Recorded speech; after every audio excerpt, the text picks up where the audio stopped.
Welcome to Vibrant. నేను మీ Shivani. Young tiger NTR నటిస్తున్న దేవరా మొదటి భాగం రిలీజ్ డేట్ పాన్ ఇండియాలోనే ఫిక్స్ అయిన సంగతి మనకు తెలిసిందే. ఇక సెప్టెంబర్ 27న ఈ చిత్రాన్ని వరల్డ్ వైడ్ గా రిలీజ్ చేస్తున్నారు. ఇక RRR తర్వాత తారక్ నుంచి భారీ అంచనాల మధ్య ప్రేక్షకుల ముందుకి వస్తున్న సినిమా ఇదే. ఇక తెలుగు సహా కన్నడలో కూడా తారక్ ఇమేజ్ కి తిరుగులేదు. ఇక Tarak image Koratala sensibility work out అయ్యిందంటే వసూళ్లలో బాక్స్ ఆఫీస్ షేక్ అవుతుందనే చెప్పాలి. ఇక అందులో ఎలాంటి డౌట్ కూడా లేదు. ఇక హిందీలో సైతం ఇదే దూకుడుతో మార్కెట్ లోకి వస్తోంది. ఇక ఇప్పటికే భారీ ఎత్తున అన్ని భాషల్లోనూ కూడా ప్రీ రిలీజ్ బిజినెస్ అయితే జరిగింది. ఇక ఇంతవరకు దేవరా సేఫ్ అయితే నార్త్ నుంచి దేవరాకి గట్టి పోటీ ఎదురయ్యే అవకాశం కనిపిస్తోంది.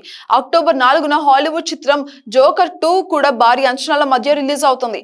జోకర్ ఫ్రాంచైజీస్ కి ఇండియాలో భారీ ఫాలోయింగ్ ఉంది. ఇక మొదటి భాగం జోకర్ ఇండియన్ బాక్స్ ఆఫీస్ ని వసూళ్లతో షేక్ చేసింది.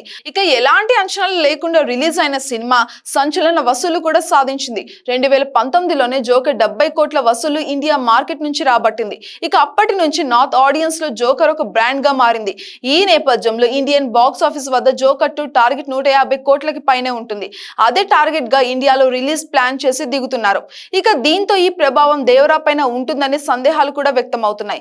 అయితే అప్పటికే దేవరా రిలీజ్ అయ్యి వారం సమీపిస్తోంది. ఇక ఈ లోపు ఆ సినిమాకి మంచి టాక్ వస్తే రాబట్టాల్సిన వసూలన్నీ కూడా రాబడుతుంది. ఇక అందులో ఎలాంటి డౌట్ కూడా లేదు. ఒకవేళ జోకర్ 2 హిట్ టాక్ తెచ్చుకుంటే గనుక దేవరా వసూళ్ల పైన కొంత ప్రభావం అయితే పడుతుంది. For more updates subscribe to Vibrant.